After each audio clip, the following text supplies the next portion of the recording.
Nói hay không? Nói à? Trừ. Ôi, trừ.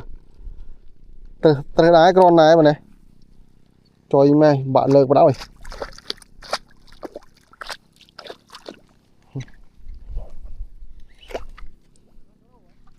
Hai chia cà lô không? Hai cà lô.